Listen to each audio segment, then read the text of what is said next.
acoustic portrait of Kekiaksat. That's gonna sound good, yeah. Now I hear it, yeah.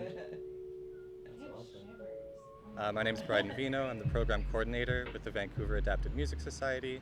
I work with people with disabilities, musicians with disabilities, supporting them with various music programs, from music lessons for beginners to recording sessions all the way to live performance opportunities within the Metro Vancouver area.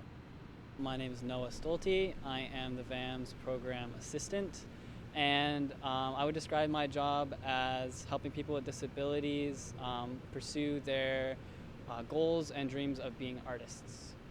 My name's Graham Wyman. I'm a program manager with the Disability Foundation, and one of the 3 societies that I do manage is the Vancouver Adapted Music Society.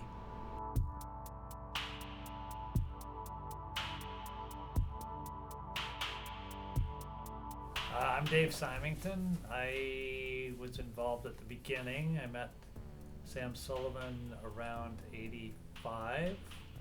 And we'd hang out and go out for meals and stuff, and we'd talk about, you know, the fact, like, before our injuries, like, that we used to play music. So that was kind of led to this conversation about, I bet you there's a lot of other people out there that have this kind of desire, like, to get back into music. I think we always felt it was a bit self-serving at first because we really wanted to get our needs met. But we realized at the same time that if we could get, you know, us back into music, we could likely do it for a lot of other people. And then 35 years later, we've grown to many, many clients, over like 1,000 hours of lessons every year, various live performance opportunities throughout the year, and loads and loads of recording projects. So multiple EPs put out every year, and collaboration projects as well. The way that I look at it is not one person's musical journey that we support is the same. So it's really focusing on what someone would want to get out of music.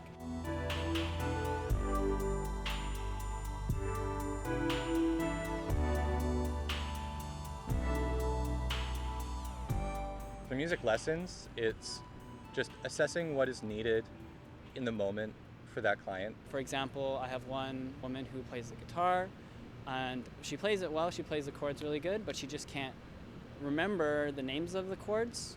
She knows the shapes in her hands, but she can't put a name to them in her head because she had a brain injury.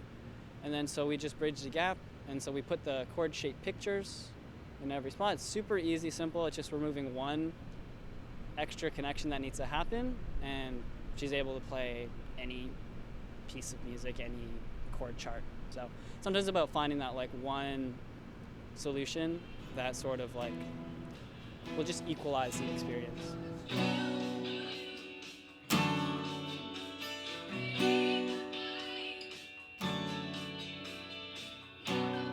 For recording, the way I like to think of it is I'm like a musical conduit of sorts. So if a client comes through to record something, they can kind of act as the producer. If they have an instrument that they play and they want to play it on the record, then awesome, I'll help record them. But if they need me to play guitar or drums or bass or help mix it or help master it, then that's what I'm there to do. I just want to bridge the gap. I don't want to take over anything. But also I like to think I have some good ideas too every now and again to help out, and what's great is that it's a very collaborative process. So as much as I am, you know, a conduit, I'm also like a co-producer or a co-writer on a lot of the songs. You definitely are not really in control as the producer. You're definitely always thinking about trying to figure out what they want and working with that.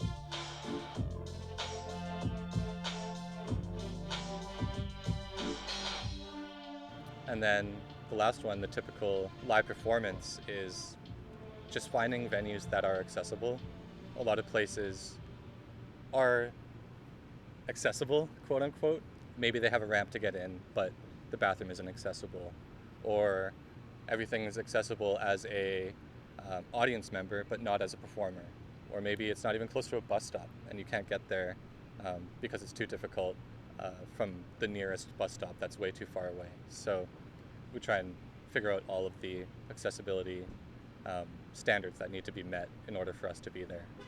for me, the biggest impact has been their involvement in live music and promoting for artists with disabilities that want to perform.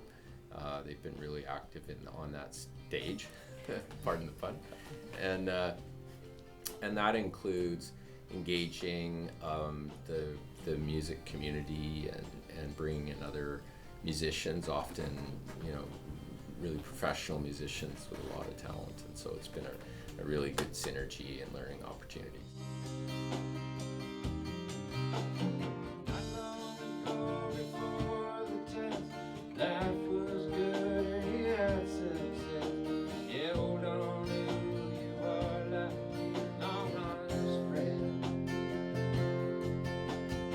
It's obviously really important that we are working on relationships, being their friends, being able to hear, like art is like that, right? So like it's very raw lots of times, and it's very emotional for them. Like lots of times people are writing like some pretty heavy stuff, and like they wouldn't want to really show that to somebody that they don't trust. On top of that, it is just the understanding, patience for sure. You have to understand what the ability is at that point, and then adjust what your standards are to match what theirs are and their pace, so they feel comfortable and they don't feel like they're getting behind on anything or they're not good enough, because they are good enough. Everyone just has their own pace. A lot of it's just problem solving as well. And if something isn't working for someone, that doesn't mean that they can't still create or play music. It's just how do you go about finding the best way to get their musical passions or needs out? One thing is adaptive instruments. So people that maybe don't have the opportunity to play guitar after a stroke and can't strum the guitar anymore. We can work with a sister society of ours that creates custom devices, and we've actually made a device that can strum the guitar with your foot. It's not conventional, it's not a traditional way of playing an instrument, but again, it's reimagining what's possible, and that's what we try and do. I just want them to feel like they're getting a really good experience and like a legitimate experience. I genuinely hope that they feel like they're able to make the music they want to make, and that it sounds as good as they hoped it would sound at the end of the lesson. And if not, I hope that I can make them feel that what they've done is still progress and good enough, and that's the goal is in reach.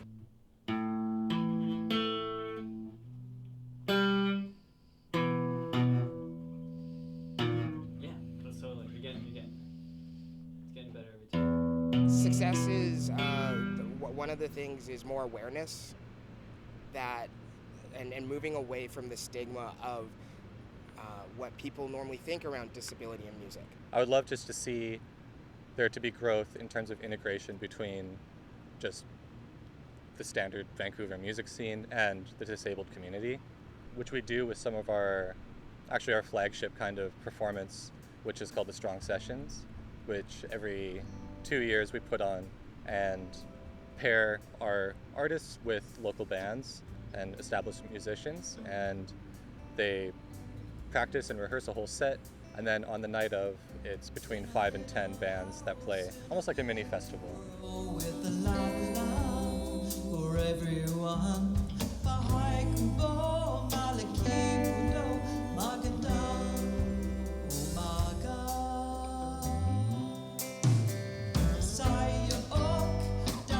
What is ability really? At the end of the day, everyone that comes through our door has an incredible ability to make music, and I'm just there to bridge that gap or kind of take down that barrier that might be there for them to be able to create a finished product.